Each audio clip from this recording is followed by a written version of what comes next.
मैं इस आपकी मीडियम के ज़रिए से लोगों को ये बतलाना चाहता हूँ कि एक ऐसी वबा है कि जो आने वाली नस्लों को तबाह कर देगी। ये ऑलरेडी हो चुका हुआ है। हमारा पड़ोसी मुल्क पाकिस्तान जो है वो अगर 3 मिलियन के करीब उसमें ड्रग एडिक्ट थे, अब वो तादाद जो है वो कई गुना और ज़्यादा हो गई है। लेकिन हर जगह कहानी वही है कि जिस जिस रूट के ऊपर ये हीरोइन चलती है वहाँ पे ड्रग एडिक्ट की तादाद बढ़ती जाती है। और कोशिश ये करनी चाहिए कि ख़ास तौर से नौजवान जब वो अपनी जवानी की पहली उम्र चढ़ रहा है तो फैमिली उसको अटेंड करे, और फैमिली क्योंकि सोशल ऑर्गेनाइजेशन का पहला यूनिट है, फैमिली उसको एड्रेस करे। उसके अलावा सोसाइटी का बड़ा अहम रोल है, उस पर नज़र रखी जाए नौजवानों पे और ऐसे लोगों पे कि जो नौजवानों को और बच्चों को इसमें मुब्तला करते हैं, ऐसे एलिमेंट्स पे नज़र रखी जाए। और फिर स्कूल्स की बड़ी अहम जिम्मेदारी है, क्योंकि ये आजकल जो बच्चे पहले पहल शुरू करते हैं वो किसी न किसी स्कूल में ही पढ़ रहे होते हैं। पेरेंट्स पहले तो नहीं मानते, लेकिन अगर उनको बुलाया जाए, उनसे बात की जाए और उनको कन्विंस किया जाए कि ये बच्चा ख़राब हो जाएगा और ज़ाया हो जाएगा, बिकॉज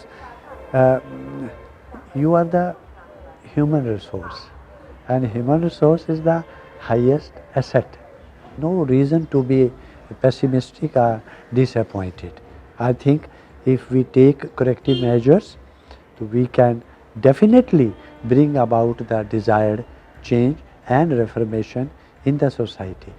ये तो हो गया रोकने के लिए। अब एक बार आ गया है, किसी ने कर लिया है, one person who is addict, तो उसके लिए आई थिंक मेडिकल पॉलिसीज़ बनानी पड़ेंगी कि किस तरह से रिहेबिलिटेशन सेंटर्स या डी एडिक्शन सेंटर इस्टेब्लिश करने हैं, और ज़्यादा तवज्जो मेंटल हेल्थ पे। आप एक और तरह से प्रिवेंट कर सकते हैं ड्रग अब्यूज़ को।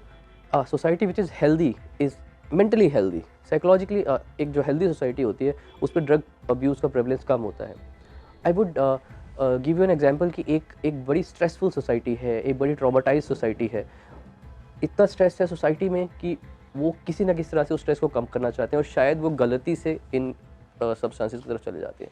सो I would say psychological wellbeing भी सोसाइटी में बढ़ानी पड़ेगी, सो दैट लोग इन नशों की तरफ ना जाएं। गलती से अगर आप इस चीज़ में आ चुके हैं, सबसे पहले डरिए मत, सोसाइटी से दूर हो जाइए। इफ़ यू नो कि मैं गलत सोसाइटी की वजह से इसमें गया हूँ, उससे दूर हो जाइए, ठीक है।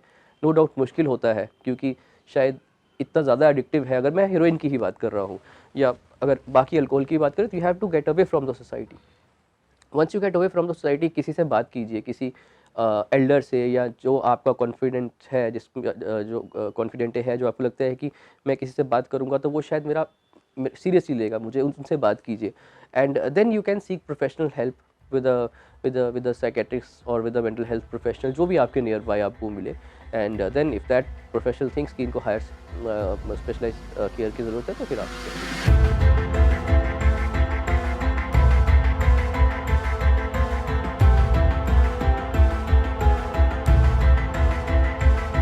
जब हम जम्मू व कश्मीर में मनशियात के हवाले से नाफिजुल अमल कवानीन की बात करते हैं तो हमें मालूम होता है कि हमारे पास बेहतरीन कवानीन मौजूद हैं। ये बात वाज़िया रहे, 5 अगस्त 2019 से कबल जबकि जम्मू व कश्मीर को रियासत का दर्जा हासिल था और इस पर किसी विफाकी कानून का इतलाक़ तब तक नहीं होता था जब तक कि इसे रियासती असम्बली और कौंसल की मंजूरी हासिल न हो जाए। तब भी मनशियात की रोकथाम के लिए हिंदुस्तानी पार्लिमान में पास करदा NDPS एक्ट जम्मू व कश्मीर में मंजूरी के बाद मिनो अन नाफिज था, और इसके अलावा रियासत का drugs and cosmetics control act भी कवानीन लागू करने वाली एजेंसियों के पास मौजूद था। अब 5 अगस्त 2019 के बाद तो विफाकी एक्ट का इतलाक़ जम्मू व कश्मीर यूटी में भी होने लगा है। इन कवानीन का बगौर मुलाहिजा करने से मालूम होता है कि अब हमारे पास शहरी और देहाती इलाकों में तैनात मुलाजमीन, पटवारी, VLW वगैरह के अलावा गैर सरकारी तंजीमों से मुंसलिक अफराद की खिदमत हासिल करने की गुंजाइश भी मौजूद है। तो फिर एक अहम सवाल उभर के सामने आता है कि इतना बेहतरीन कानून मौजूद होते हुए भी ये मर्ज़ दिन ब दिन बढ़ता क्यों चला जा रहा है। वक्त की ज़रूरत है कि हुकूमत इस वबा को जड़ से उखाड़ने के लिए मुख्तलिफ़ सरकारी महकमों से मोहल्ला, गांव, शहर और रियासत की सतह पर ऐसी कमेटियां तश्कील दे और इनको रिज़ल्ट देने का पाबंद बनाए कि जिससे इस वबा पर रोक लगाना मुमकिन हो सके। हमें उम्मीद है कि मुस्तकबिल में हुकूमत की नज़र इस तरफ ज़रूर जाएगी। जो नशा कर रहे हैं एंड पॉइंट उनके 3 ही हैं, या तो वो हॉस्पिटल में पहुंचेंगे, या तो वो पुलिस स्टेशन में पहुंचेंगे एंड में, तो या वो शमशान में पहुंचेंगे एंड में। उनके और कोई जगह नहीं एंड में जाने की।